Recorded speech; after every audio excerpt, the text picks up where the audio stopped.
Ooh, that's a nice green. Looks a lot prettier in person than in pictures. Nicely packaged. Let's see what's in our box of goodies right here.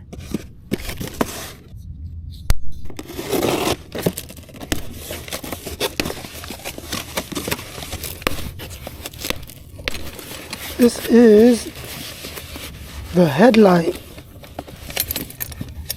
The dual headlight. I know this headlight is supposed to be mounted vertically, but when it's horizontal, it's definitely giving me vibes of WALL-E. You guys know what I'm talking about? WALL-E from, I think, Disney? Okay, I think maybe this is our box of goodies. Yep, pedals, a tool bag. These are for our front forks and our charger. It is a 2 amp charger. Good morning, my raspy riders. Today we're on the Engwe M20. I gotta say, first impressions are pretty positive. There's a lot of things I like about this bike, and there's a few things that I don't like. We're gonna go over all that in this video, but first we gotta get some coffee. Aside from doing food deliveries with my bike, there's 2 main purposes that I use them for, and I think a lot of you guys can relate. One of them is to go grab coffee, and the other one is to go to the gym. I feel like I hear a lot of people say they want an e-bike just to ride to the gym or take down to the beach. A lot of folks actually don't use the e-bike to commute to work. Just use it for fun, a little in the city transportation. All right, I got my coffee. We're balancing it in one hand and feeling good now, feeling caffeinated. So let's go over some specs. Let's talk about the looks first. The color is this green. It's kind of like a satin green, and it's giving me vibes of Green Goblin. Then there's the headlight. The headlight is probably what stands out the most. I don't think there's any other e-bikes out there that has dual vertical headlights. It looks pretty cool. It looks a little weird, but awesome at the same time. It's just different. That's probably one of the reasons why my fiance loves me, because I'm the same way. Moving down here, we got metal fenders. They feel really sturdy.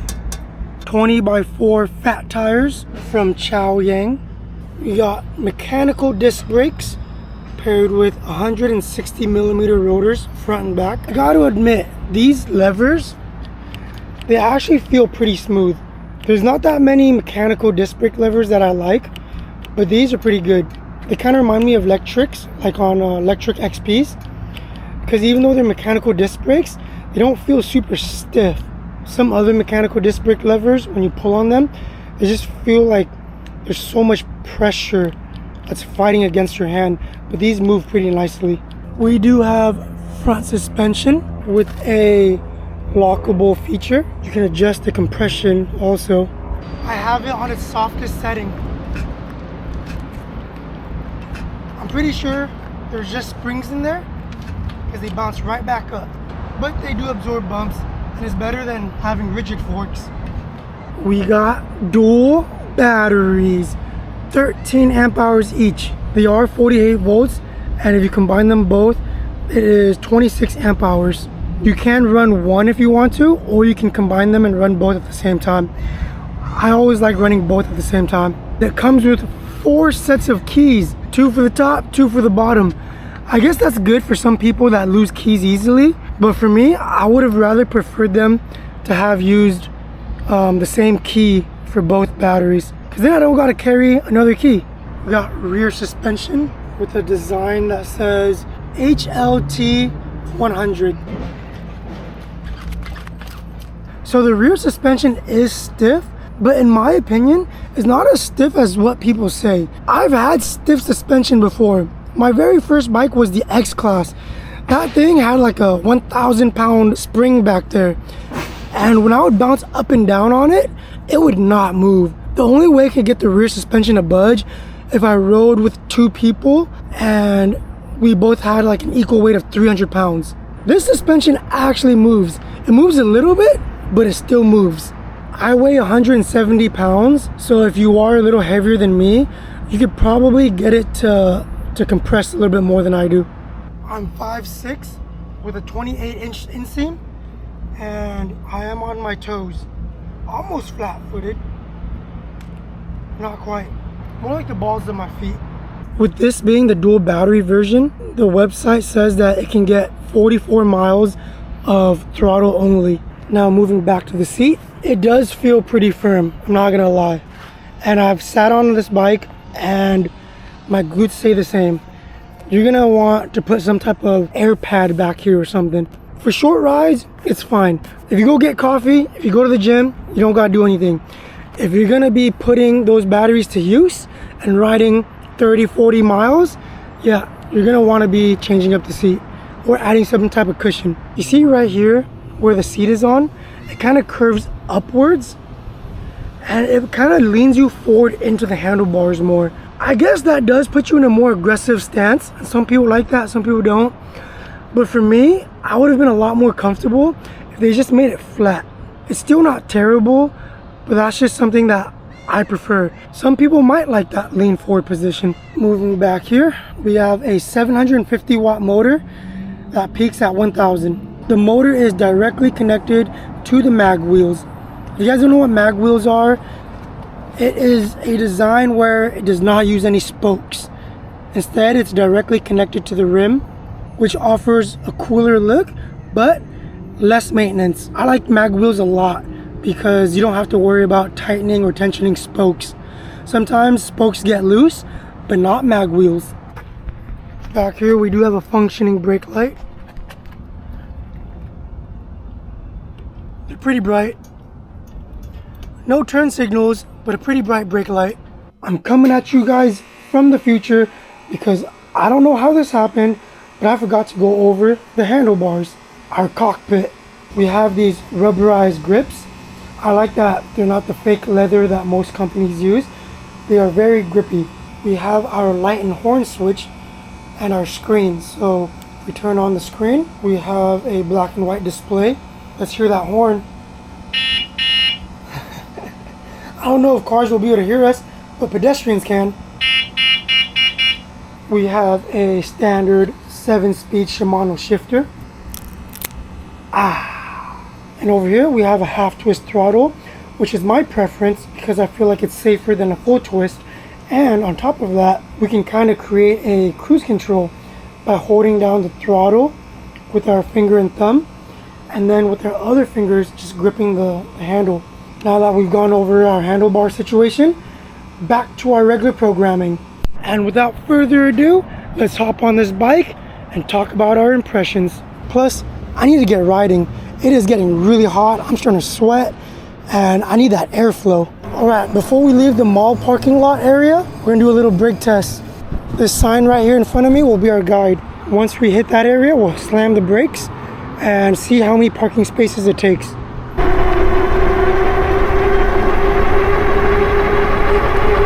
And brake. All right, let's see how many spaces it took us. 1, 2, 3, 4, 5, 6. It landed in the 6th parking space.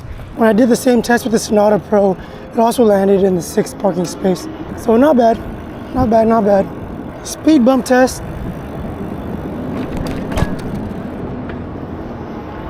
The front forks did a lot better than the rear shock. Pedaling this bike doesn't feel bad at all.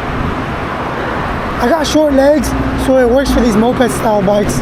Let's see how many revolutions it takes for the pedal assist to engage. About 1 full turn. And I like that the pedal assist feels very smooth. Some of them feel really twitchy, almost to the point where it can be dangerous. But this one feels smooth as heck.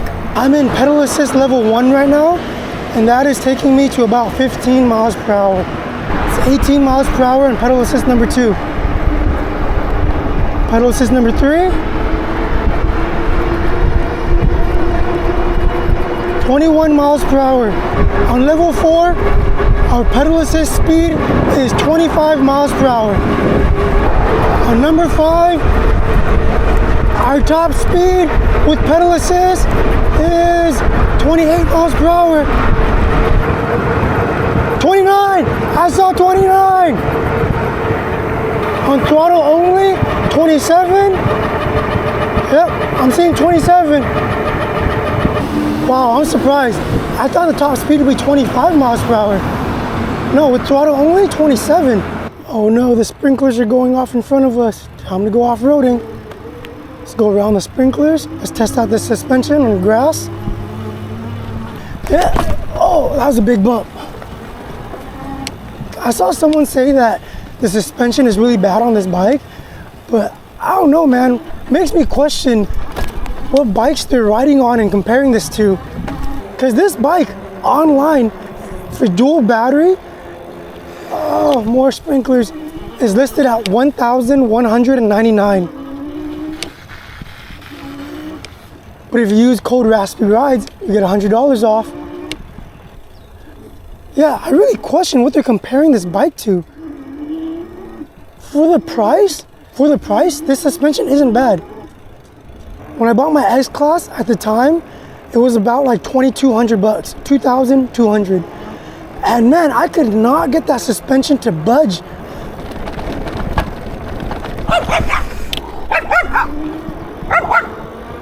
Jesus. Yeah, I couldn't get that X-Class rear suspension to budge, and the only way I could get it to move was by adding my fiance to the back. With this rear, I can actually feel it working. It's no Sur-Ron suspension.